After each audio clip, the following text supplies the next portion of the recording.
মেঠে আলু বা মাটির নিচের আলু কিন্তু অনেক পুষ্টিগুণে ভরা। এই মেঠে আলু কিন্তু যে কোনো ইলিশ মাছ দিয়ে রান্না করলে খেতে কিন্তু অনেক দারুণ লাগে। আসসালামু আলাইকুম, আশা করি পুরো ভিডিওটি দেখবেন। আমি এখানে মেঠে আলু নিয়েছি আর এটা এখন আমি ভাপ দিয়ে নিব। এখানে সামান্য পরিমাণে হলুদ দিয়ে, যেহেতু লাল আলু এটা, তো আমি এখানে হলুদের পরিমাণটা অল্প দিয়েছি, সিদ্ধ করে নিয়েছি। এখন আমি সবগুলো মশলা দিয়ে ভালো করে কষিয়ে নিব।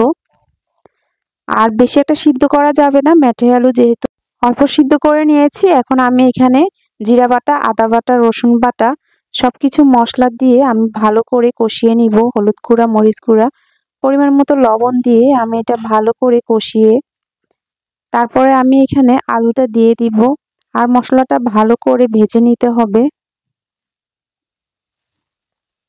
ঝালটা যে যেমন পছন্দ করেন সেই অনুযায়ী ঝালটা দিবেন। আমি ঝাল, হলুদের গুঁড়া সবকিছু একটু বেশি দিয়েছি। আমার কাছে একটু কালার বা ঝাল হলে খেতেও ভালো লাগে, দেখতেও সুন্দর লাগে। সেজন্য আমি ঝাল আর হলুদের গুঁড়া বা মরিচের গুঁড়ার পরিমাণ বেশি দিয়েছি। এখানে লবণ দিয়েছি আর সিদ্ধ করে রাখা মেটে আলুটা এখন দিয়ে আমি এটা ভালো করে কষিয়ে নিব। আলুটা দেওয়ার পরে ভালো করে কষিয়ে নিতে হবে। আমি এখানে সামান্য পরিমাণ পানি দিয়ে এটা ভালো করে ঢাকনা দিয়ে কষিয়ে নিব। আলুটার গায়ে কালার হবে আর এখানে মশলাও ভিতরে ঢুকবে, সেজন্য ভালো করে কষাতে হবে। এখন আমি এর ভিতরে সামান্য পরিমাণ পানি দিয়ে এটা ঢাকনা দিয়ে ঢেকে দিব।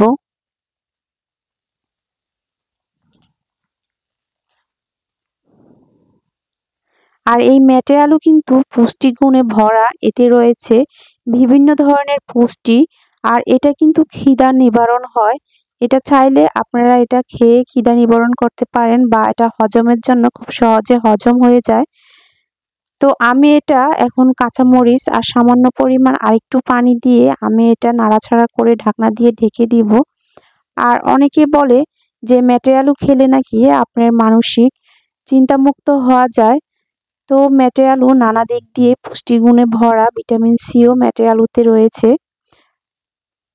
তো যাই হোক, আমি এটা নাড়াচাড়া করে এখন আমি ঢাকনা দিয়ে ঢেকে দিব সিদ্ধ হওয়ার জন্য।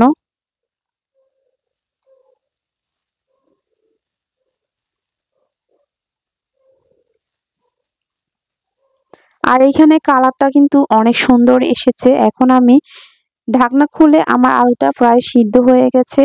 এখন আমি এর উপরে আমি ইলিশ মাছ দিয়ে দিব। আপনারা চাইলে অন্য যে কোনো ধরনের মাছ দিয়ে রান্না করতে পারেন।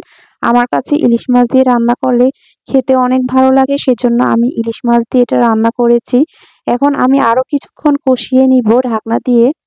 আমার আলুটা ঢাকনা দিয়ে কষিয়ে নিলে আমার প্রায় রান্নাটা কমপ্লিট হয়ে গেছে। এখন আমি রান্নাটা কিছুক্ষণ আমি সামান্য পরিমাণ লবণ দিয়ে কিছুক্ষণ চুলায় রেখে আমি চুলাটা বন্ধ করে দিব। আমার রান্নাটা হয়ে গেছে। তো আমার রান্নাটা কেমন হয়েছে অবশ্যই কিন্তু সবাই কমেন্ট বক্সে কমেন্ট করে জানাবেন। ভিডিওটি যদি ভালো লেগে থাকে অবশ্যই কিন্তু লাইক এন্ড শেয়ার করে দিবেন। আজকে এতটুকু। আল্লাহ হাফেজ।